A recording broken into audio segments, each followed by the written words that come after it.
नमस्कार, खास पेशकश में आपका स्वागत है और मैं हूं आपके साथ वक्ता दुबे। आज हम बात करेंगे कांग्रेस के पूर्व अध्यक्ष राहुल गांधी की। लोगों के मन में अब ये सवाल है कि क्या कोर्ट के फैसले के बाद राहुल का कद बढ़ेगा? क्या उनकी 2024 के लिए दावेदारी को मजबूत माना जाए?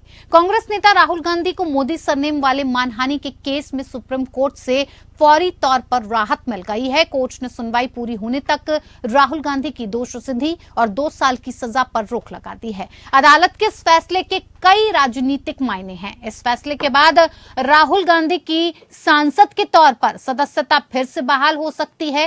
हालांकि सवाल है कि ऐसा कितनी जल्दी होगा, क्योंकि मानहानि केस में निचली अदालत के फैसले के 48 घंटे के अंदर राहुल गांधी की सांसदी चली गई थी। उसके बाद राहुल गांधी को उनका सरकारी निवास भी खाली करने को नोटिस मिला था।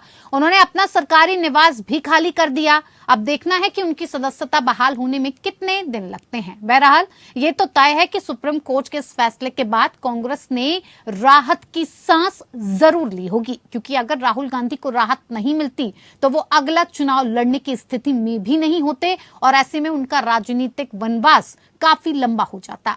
लेकिन राहुल गांधी के लिए सुप्रीम कोर्ट की एक सलाह या चेतावनी भी है कि उन्हें आगे से जनता के बीच बोलते समय संयम बरतने की जरूरत है। आपको बता दें कि राहुल गांधी ने 11 अप्रैल 2019 में बेंगलुरु के एक कोलार में एक चुनावी जनसभा को संबोधित करते हुए मोदी सरनेम को लेकर बड़ा बयान दिया था। इसके खिलाफ भाजपा विधायक पूर्णेश मोदी ने मानहानि की शिकायत दर्ज कराई थी। सेशंस कोर्ट में 4 साल तक केस चला और फैसला इस साल 23 मार्च को आया था। मानहानि केस में राहुल को अधिकतम 2 साल की सजा मिली, जिसके चलते उनकी सांसदी चली गई। अब वो विपक्ष का सबसे बड़ा चेहरा माने जा रहे हैं।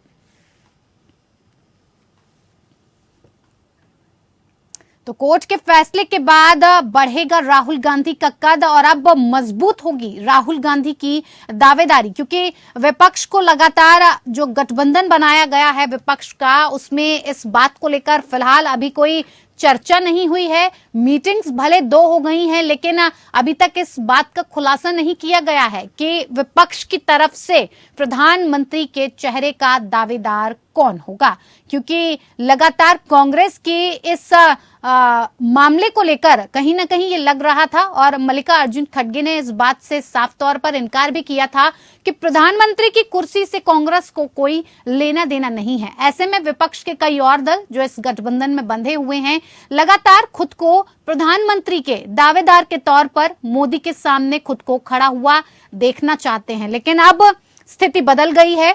सुप्रीम कोर्ट के फैसले आने के बाद अब राजनीतिक मायने काफी बदल चुके हैं, समीकरण काफी बदल चुके हैं और विपक्षी दलों का जो गठबंधन है उसमें भी अब सुगबुगाहट है कि आखिर विपक्ष का चेहरा कौन होगा।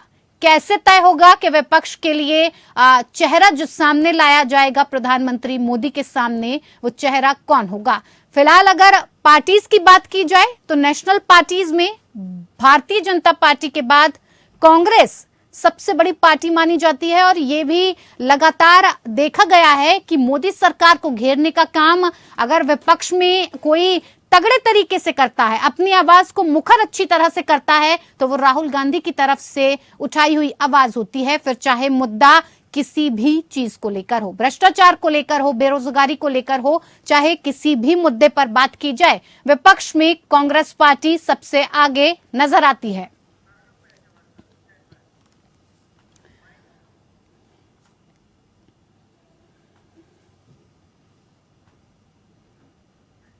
तो इसी पर चर्चा करेंगे और चर्चा के लिए हमारे साथ खास मेहमान जुड़े हुए हैं, जिनसे मैं आपका परिचय करवा देती हूं। आर.के. मिश्रा, प्रवक्ता बीजेपी, हमारे साथ जुड़े हुए हैं।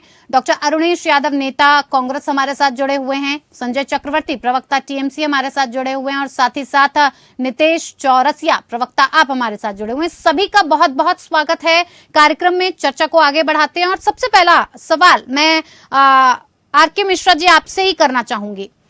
अब समीकरण बदल गया, जिस हिसाब से सोचा जा रहा था कि 2024 की जंग कहीं ना कहीं आपके लिए आसान हो गई है, वो अब टफ फाइट देती नजर आ रही है, क्योंकि सुप्रीम कोर्ट का फैसला आया और सब कुछ बदल गया।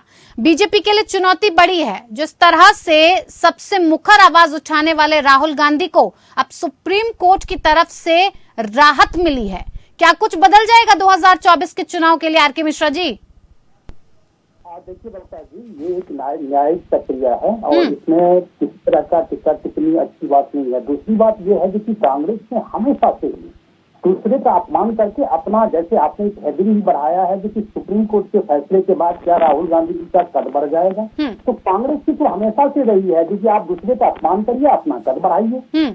आज देखिए जिस तरह से एक समाज, एक सम्मानित व्यक्ति का जिस तरह से आपने अपमान किया, आपने चुनावी सभा में राजनीतिक लाभ लेने के लिए आपने इस तरह से शब्द का प्रयोग किया और कोर्ट ने भी माना, सुप्रीम कोर्ट ने सख्त हिदायत भी दी है। दूसरी बात ये उन्होंने कहा है कि निचली अदालत, हाई कोर्ट हो चाहे सेशन कोर्ट हो, 1 वर्ष 11 महीने भी सजा दी जा सकती थी जी। ये भी शब्द उन्होंने कहा है। इसका मतलब कोर्ट ने माना है जो कि उन्होंने गलती की है। और जहाँ तक बात है गलती 2 साल की सजा, मतलब मैक्सिमम सजा। अब यहाँ पर यह है जो कि क्या राहुल गांधी जी दोषी हैं या नहीं है, इसका मतलब कोर्ट ने माना जो कि दोषी है, क्योंकि न्यायिक प्रक्रिया है। दूसरी बात सुप्रीम कोर्ट की अपनी टिप्पणी है। यही जैसे हाल केस में अभी दोनों ही जमानत पर बाहर हैं, ये एक न्यायिक प्रक्रिया है। तो मैं न्यायिक प्रक्रिया के ऊपर में नहीं जाना चाहता, बल्कि ये दोषी थे, दोषी हैं, दोषी रहेंगे। दूसरी बात ये है जो कि ये केवल स्टे है, फैसला नहीं है। ये स्टे है, फैसला नहीं है। ये इस चीज को समझना चाहिए। तो कांग्रेस कोई स्वतंत्रता संग्राम का कोई ऐसा विन करके नहीं आया है जो कि उनको बहुत खुश होने की जरूरत है। दूसरी बात भाजपा का, तो भाजपा का इस संगठन से इससे कोई फर्क नहीं पड़ता जो राहुल गांधी जी आगे हैं या कोई भी और नेता, चाहे वो टीएमसी के हो चाहे आम आदमी पार्टी को, इससे कोई फर्क नहीं पड़ता। यानी कि बीजेपी को इससे कोई बड़ी चुनौती दिखती आपको नहीं दिख रही है कि राहुल गांधी की सदस्यता बहाल हो जाएगी, अब उनको सरकारी मकान भी दोबारा से मिल जाएगा। 8 साल का जो कहा जा रहा था कि उनके राजनीतिक करियर पर ब्रेक लग सकता है, वो सवाल फिलहाल खत्म हो गया। इससे बीजेपी को कोई परेशानी नहीं है, बीजेपी के एक्शन प्लान पे कोई असर नहीं पड़ेगा। कोई परेशानी नहीं, कोई परेशानी होगी। एक संवैधानिक तरीके से कोई भी चुनाव के मैदान में जाता है और हार जीत लगी रहती है, ये तो मुझे नहीं लगता जो हाँ असंवैधानिक अगर कोई हो। पहली बात। दूसरी बात ये राहुल गांधी जी दोषी थे या नहीं थे, ये तो सुप्रीम कोर्ट ने भी तो माना है इस चीज को। केवल इसके लगा नहीं, उस पर तो आपके मिश्रा जी अभी फैसला आना बाकी है। सुप्रीम कोर्ट ने फिलहाल सिर्फ और सिर्फ सजा पर रोक लगाई है, वो दोषी थे या नहीं है ये आगे की प्रक्रिया है, ये सुप्रीम कोर्ट तय करेगा। कांग्रेस से हमारे साथ अरुणेश जी जुड़े हैं। अरुणेश जी, ये फैसला ऐसे वक्त में आया है जब 8-9 महीने का वक्त बचा है आने वाले लोकसभा चुनाव के लिए। ऐसे में ये गठबंधन के नेता के तौर पर अगर बात की जाए राहुल गांधी की, तो दावेदारी और मजबूत होगी या फिर कांग्रेस के अध्यक्ष पद के तौर पर मल्लिकार्जुन खड़गे ही इसका नेतृत्व करेंगे?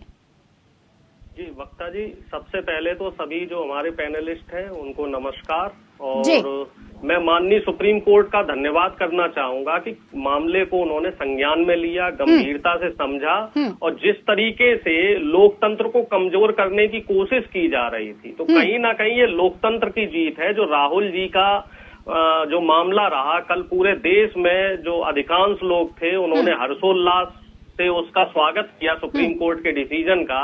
और बीजेपी खेमे में जो मातम पसरा हुआ है, भले ही हमारे बड़े भाई ये कहें कि साहब हमें कोई फर्क नहीं पड़ता, लेकिन सच्चाई जो है वो हकीकत इनके कहने से बदलेगी नहीं। अभी भी जो इनका पूरा अटेंशन है वो राहुल जी की तरफ ही है। ठीक है। और हमें पूरी उम्मीद है कि आगे कोर्ट का जो फैसला है वो राहुल जी के पक्ष में ही आएगा, आपका लोकतंत्र के टेंशन पक्ष कहाँ में पे है आएगा। अरुणेश जी, आपका टेंशन कहाँ पर है? अब तो बाहर आ गए हैं, कांग्रेस पार्टी को मजबूत करने की जो अब जरूरत थी, नेता आपके वापस आ गए हैं, चुनाव लड़ने की जो प्रक्रिया थी उस पर भी रोक लगाई जा सकती थी अगर सजा हो जाती, तो फिलहाल राहत बहुत बड़ी है कांग्रेस को। ऐसे में क्या लगता है आपको, जो मल्लिकार्जुन खड़गे हैं वो ही पार्टी का नेतृत्व करेंगे कि राजनीतिक तौर पर राहुल गांधी को आगे करके मजबूत करने की कोशिश की जाएगी? देखिए, इस बात में कोई संशय नहीं है कि खड़गे साहब इस समय हमारी पार्टी के अध्यक्ष हैं, सीनियर लीडर हैं। और जो हमारा इंडिया गठबंधन बना हुआ है, इस गठबंधन में जो महत्वपूर्ण भूमिका है वो हमारी पार्टी की रहेगी। अब इसमें प्रधानमंत्री का चेहरा कौन रहेगा, कौन नहीं रहेगा, उसका फैसला 1, 2 और 3 तारीख को मुंबई में जो महत्वपूर्ण बैठक हो रही है उसमें हो जाएगा। साथ ही उसमें सीटों के भी एक सीट पे एक कैंडिडेट इंडिया गठबंधन का रहे, तो इस पे भी चर्चा होनी है। तो 1, 2 और 3 तारीख जो है वो कई मायने में बहुत महत्वपूर्ण रहेंगे। और राहुल गांधी जी फिर से निश्चित तौर पे विपक्ष में वो इस समय सबसे बड़े चेहरे हैं, क्योंकि सरकार को जिस तरीके से वो मुखरता से घेरते हैं, चाहे संसद के अंदर हो चाहे संसद के बाहर हो, और सरकार उनके सवालों के जवाब देते हुए जो है बचती हुई नजर आती है। तो सरकार के इस समय जो केंद्र सरकार है वो भी परेशान है कि साहब अब ये राहुल जी फिर से आ गए, फिर से हमें संसद में भी घेरेंगे और संसद के बाहर भी घेरेंगे। ठीक है, हमारे साथ टीएमसी के नेता प्रवक्ता संजय चक्रवर्ती जी भी। संजय जी, बीजेपी से ज्यादा झटका तो लगता है कि टीएमसी को लग रहा है, क्योंकि राहुल गांधी जब से गायब हो गए थे तब से ऐसा लग रहा था टीएमसी को, और बार बार इस चीज को लेकर बयान भी आ रहा था कि अगर विपक्ष के चेहरे को लेकर कोई फैसला अभी गठबंधन की तरफ से नहीं किया गया है, और लगातार मल्लिकार्जुन खड़गे ने ये कहा भी, साफ भी किया कि प्रधानमंत्री की कुर्सी की कांग्रेस पार्टी को कोई चाहत नहीं है। ऐसे में टीएमसी की तरफ से उनकी लीडर का नाम आगे किया गया, तो ये झटका नहीं माना जाए, क्योंकि अभी फिलहाल वापस आ गए हैं राहुल गांधी जी मैदान में उतरने के लिए। राहुल गांधी मैदान से कभी बाहर थे ही नहीं, ठीक है, पहली बात। दूसरी बात यह है कि ममता दीदी ने खुद सबसे पहला वक्तव्य ममता दीदी ने दिया था, आपको याद होगा कि 2 सीटों में कांग्रेस मजबूत है और कांग्रेस को ही लीड करना चाहिए था और हम लोग साथ में हैं। ठीक है, प्रधानमंत्री का कोई यहाँ पे झगड़ा नहीं है। प्रधानमंत्री क्यों? क्योंकि इसमें देश बड़ा है, दल बड़ा नहीं है, पद बड़ा नहीं है। इस समय इसमें देश बड़ा है।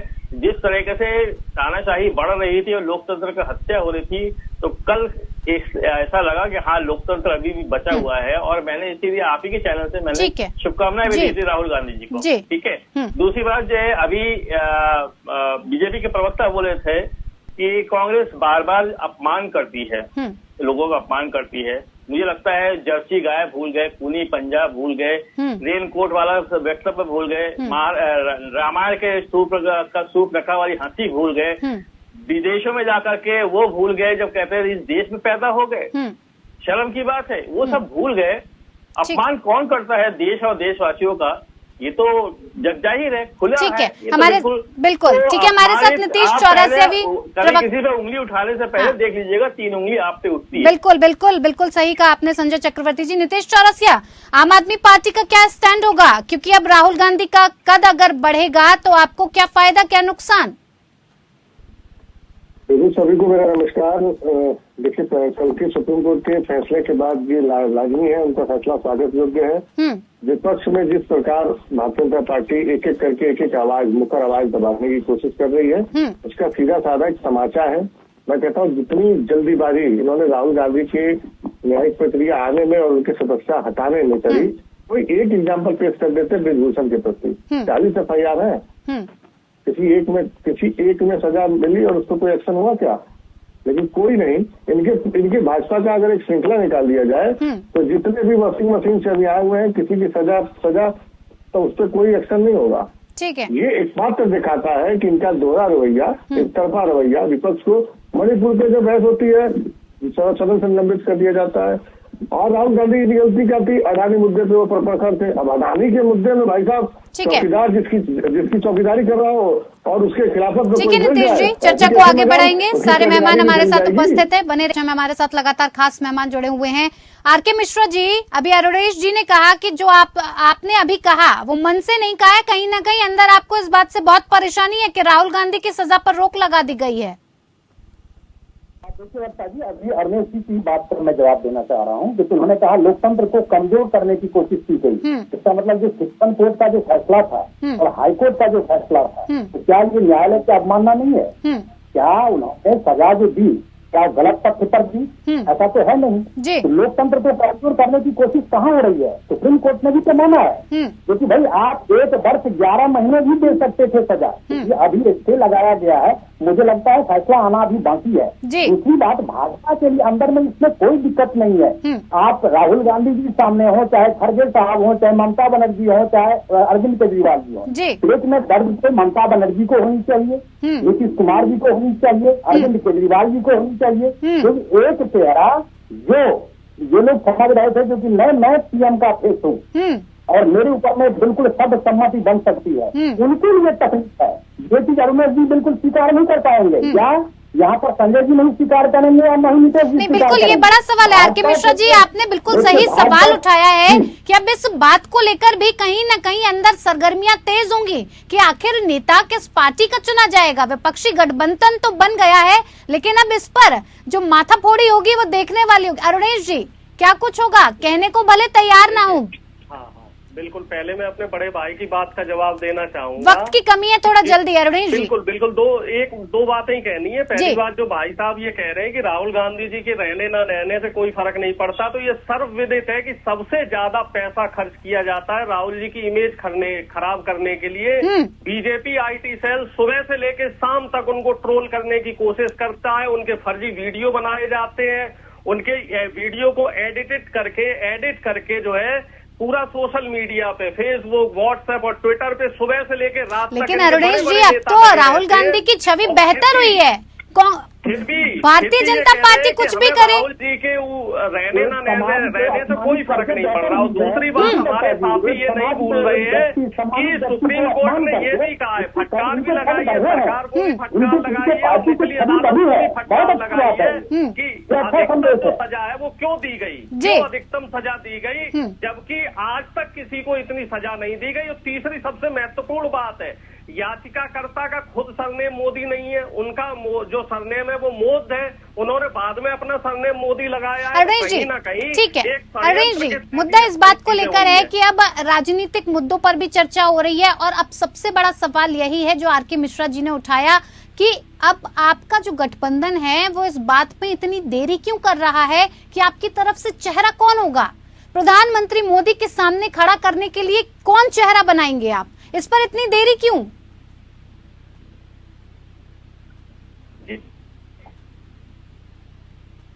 मीटिंग में सब कुछ फाइनल हो जाएगा कि प्रधानमंत्री चेहरा देगा तो किसको कितनी सीटें दी जाएंगी। मैंने आपको पहले ही बताया था, मुंबई में मीटिंग हो रही है, उद्धव ठाकरे जी उस मीटिंग की जो है मेजबानी कर रहे हैं, और उसमें सारा समीकरण बन जाएगा, कौन सा दल कितनी सीटें लेगा, कौन प्रधानमंत्री चेहरा रहेगा।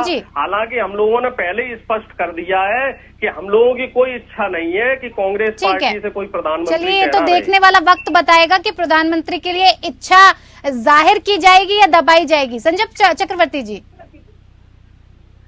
देखिए, आपको याद होगा इमरजेंसी के बाद 1977 में जब चुनाव हुआ था तो चेहरा कौन था? कोई नहीं। 1991 में राजीव गांधी की अचानक मौत के बाद चेहरा कौन था? कोई नहीं। 96 में चेहरा कौन था? कोई नहीं। 2004 में चेहरा कौन था? कोई नहीं। जब देश की हालत खराब होती है और देश की हालत में दिखता है, तब उस समय ये लगता है कि इसको हराना है। तो आपने देखा होगा मोदी जी ने 26 रैलियां किया था कर्नाटक में जाकर के, तब भी चुनाव जीत पाए, जबकि कोई चेहरा नहीं था उस समय कर्नाटक में। हिमाचल प्रदेश में कोई चेहरा नहीं थे, मोदी जी ने ताबड़तोड़ रैलियां किया लेकिन जिता नहीं पाया अपनी पार्टी को। तो चेहरा महत्व नहीं है, महत्व ये है देश है, डर नहीं है। देश बड़ा है, इस समय देश जिस हालत में है, जिस तरीके से जुमलेबाजी के साथ देश के साथ खिलवाड़ हो रहा है, जिस तरीके से सरकारी संपत्तियां बिक रही हैं, जिस तरह से रोजगार का खत्म हो चुका है, जिस तरह से महंगाई बढ़ रही है, आम आदमी परेशान है, और जिस तरह से मानव बम बनाया जा रहा है, आजकल मैं ये कह सकता हूँ मानव बम बनाया जा रहा है, जिस तरह से नफरत की राजनीति हो रही है चारों तरफ पूरे देश के अंदर। ठीक है संजय चक्रवर्ती जी, आपको लगता है कि विपक्ष को चेहरे की फिलहाल कोई जरूरत नहीं है, जब रिजल्ट निकलेगा, तब तय किया जाएगा, एंड मोमेंट पे डिसाइड कर लिया जाएगा कि हमारा नेता कौन होगा। हमारे साथ नितेश जी भी हैं। जी नितेश जी, कहिए। देखिए, बार बार ये बात आ रही है, मैं एक चीज स्पष्ट कर दूं, हमारे पास कोई मोदी महामानव नहीं है। हमारे इंडिया गठबंधन में कोई चौथी पास राजा नहीं है। हमारे इंडिया गठबंधन में कोई अडानी का चौकीदार नहीं है। हमारे इंडिया गठबंधन में कोई नफरत की राजनीति करने वाला नहीं है। हमारी इंडिया गठबंधन में कोई वक्तशील नहीं है। हमारी इंडिया में कोई भी झूठ बोलने वाला नहीं है। हमारी इंडिया में भ्रष्टाचारी नहीं है। हमारी इंडिया में बलात्कारियों को बचाने वाला नहीं है। हमारी इंडिया में मौन मोदी कोई नहीं है। इसलिए मैं आपको बता रहा हूँ, हमारी इंडिया से आपको प्रधानमंत्री का गठबंधन जो भी व्यक्ति होगा वो सुयोग्य, उचित और देश को उन्नति ले जाएगा। बिल्कुल ठीक है, ये देखने वाली बात होगी। नितेश जी, अरुणेश जी, आर.के. मिश्रा जी और संजय चक्रवर्ती जी, बहुत बहुत धन्यवाद आपका हमारे साथ इस खास पेशकश में जुड़ने के लिए। अब इस पर चर्चा और बहस काफी तेज हो गई है कि अब विपक्ष की तरफ से प्रधानमंत्री मोदी के सामने टिकने वाला कौन सा ऐसा चेहरा होगा जो मोदी को टक्कर देगा। लेकिन फिलहाल विपक्ष इस पर कुछ भी बोलने के लिए तैयार नहीं है। ये आने वाले वक्त में 2024 में तय हो जाएगा कि प्रधानमंत्री को आखिर विपक्ष की तरफ से इनके INDIA की जो गठबंधन है इसकी तरफ से कौन टक्कर देगा। फिलहाल खास पेशकश में मेरे साथ इतना ही। नमस्कार।